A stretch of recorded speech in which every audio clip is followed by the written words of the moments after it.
Welcome back to History of Simple Things. Today's topic comes from one of our viewers. Thanks for the suggestion. You asked, what exactly is carbon fiber?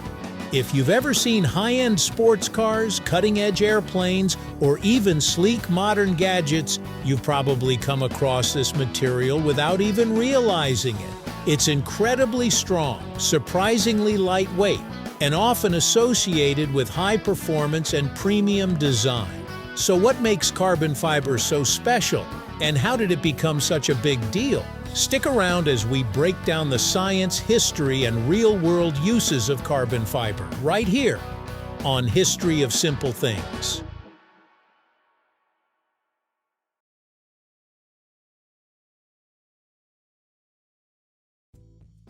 Carbon fiber didn't just appear overnight. Its roots go back to the late 19th century, when Thomas Edison experimented with carbonized bamboo filaments for early light bulbs.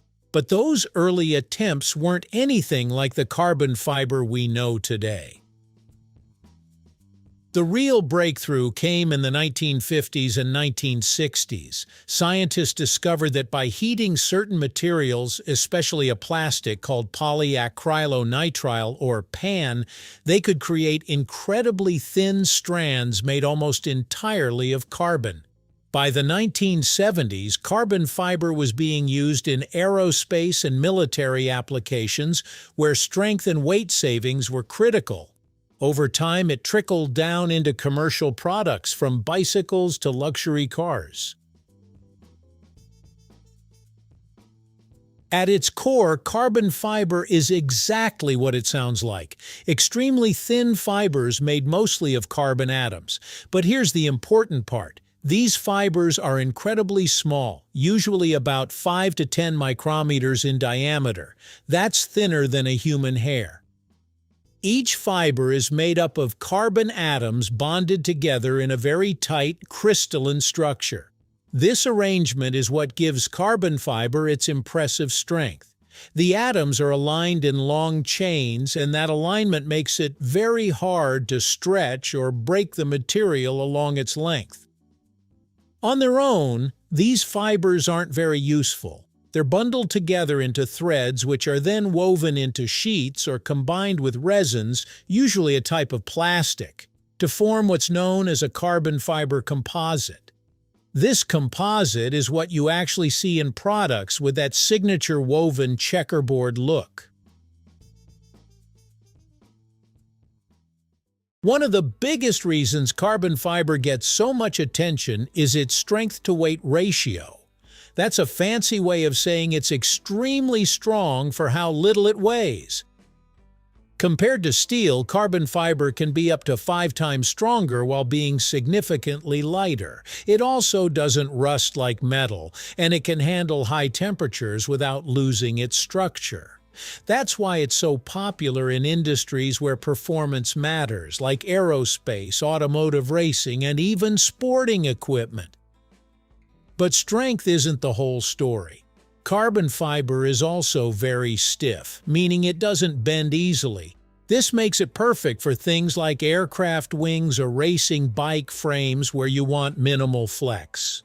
At the same time, engineers can control how it behaves by changing how the fibers are layered and oriented, giving them a surprising amount of design flexibility. Making carbon fiber is a complex and energy-intensive process. It starts with a raw material, usually that PAN plastic we mentioned earlier. The material is spun into thin fibers, kind of like how synthetic fabrics are made.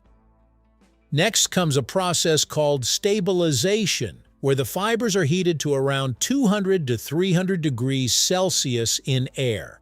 This changes their chemical structure so they won't melt in the next steps.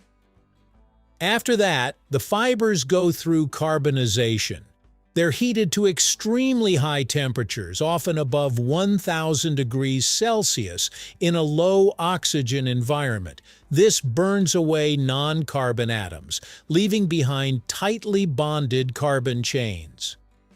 Finally, the fibers are treated and coated to improve their bonding with resins. Once that's done, they're ready to be woven into fabrics or used to create composite materials. It's a long process, and that's a big reason why carbon fiber products tend to be expensive. Carbon fiber has found its way into a surprisingly wide range of applications. In aerospace, it's used in modern airplanes to reduce weight and improve fuel efficiency. Less weight means less fuel burned, which saves money and reduces emissions. In the automotive world, especially in high-performance and luxury vehicles, carbon fiber is used for body panels, chassis components, and interior parts. It helps make cars faster, more efficient, and more responsive. You'll also find carbon fiber in sports equipment like tennis rackets, golf clubs, and bicycles, where lightweight strength can make a noticeable difference. Even in everyday items like phone cases, wallets, and backpacks, it's often used for its durability and sleek appearance.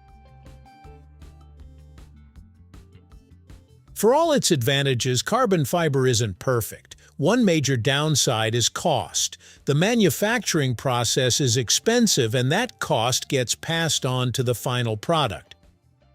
It's also not as impact-resistant as some metals.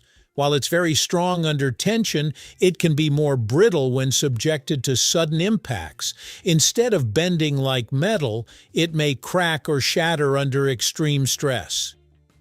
Repairing carbon fiber can also be tricky. Unlike metal, which can often be bent back or welded, damaged carbon fiber usually needs to be replaced or carefully patched.